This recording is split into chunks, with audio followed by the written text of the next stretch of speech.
Mayong hapon Mindanao, ako si Sara Hilomen Velasco. Gikumpirma ni Senate President Alan Peter Cayetano nga wala na sa premises sa Senado si Senador Ronald Bato de la Rosa. Kinihuman ang kagubot ug tensyon sa Senado dihang nadungog ang sagunsong buto sa pusil sulod sa Senate building sa Pasay City kagabi. Samtang sumala ni Vice President Sara Duterte, kini usa ka pagpangabuso sa mga anaha sa gahom. Ani report. Hugot na ang seguridad sa Senate building sa Pasay City karong adlaw, human ang nahitabong kagubot kagabi. Gikumpirma sa usa ka senador nga wala na sa Senado si Senador Ronald Bato de la Rosa. Mihawa matud pa kini sa maong building alas 2:30 kaganinang kadlawon. Apan una niini,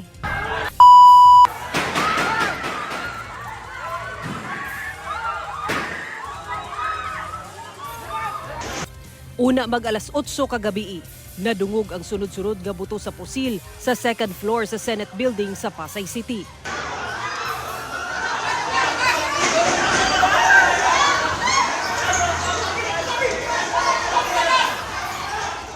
May resulta kini sa kagubot ug tensyon.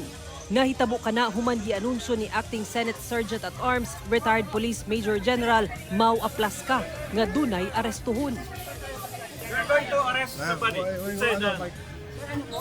Sir, sorry. Sino po, sir? Sino, sir? Please clear the area.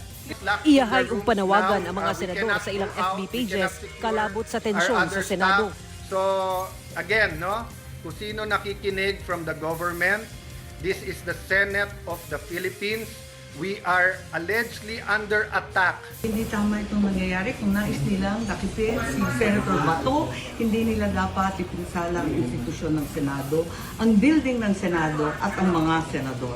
Dito pa kami kasama lahat ng senador, pati ang kapatid ko si Camille. So we're safe and please pray for us. Taod-taod, miabot si Interior Secretary John Vic Remulla. Nandito na po si Secretary John Vic Remulla para maimbestigahan kaagad kung ano yung totoong nangyari. To secure the senators, that is my number one priority. I will not arrest Senator Bato. Hinuon walay nasamdan atol sa pagpamusil, samtang dunay dadakpang giingong sospek sa pagpamusil nga usa ka NBI volunteer nga driver matud pa sa NBI. Gilimod na sab sa NBI nga sila ang nagpabuto og pusil sa Senado kagabi. Alang kang Vice President Sara Duterte nga naa karon sa The Hague aron bisitahon ang amahan nga si kanhi Pangulong Rodrigo Duterte.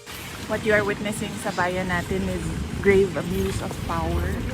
Nalulungkot at nakakagalit yung nangyari yung nangyayari sa ating bayan ngayon. Lalong-lalo na doon sa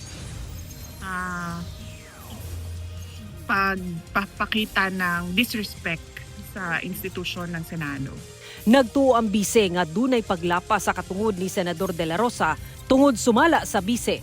Dili matud pa mamahimo nga ipatuman ang gipang issue gikan sa foreign court ngadto sa Pilipinas nga dili moagi sa lokal nga korte. Yun ang dapat na proseso. Dahil kapag sinasabi mo na pwede yan sa isang Republic Act, masasagasaan niya yung rights ng isang accused na nasa Bill of Rights natin na protektado ng Constitution natin. Ibig sabihin, nababiolate yung rights ni Senator Bato de la Rosa. Patutsada niini kang Pangulong Bongbong Marcos. The president should focus on economic recovery and reforms, not on politics.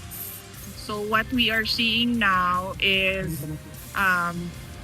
the administration using all government resources to demolish political opposition or those individuals who do not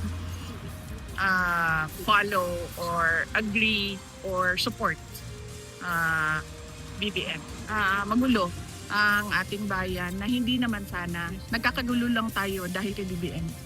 Ginahulat pa ang pahayag sa Malacanang kalabot niini. Sara Hilomen Velasco, 1 Mindanao.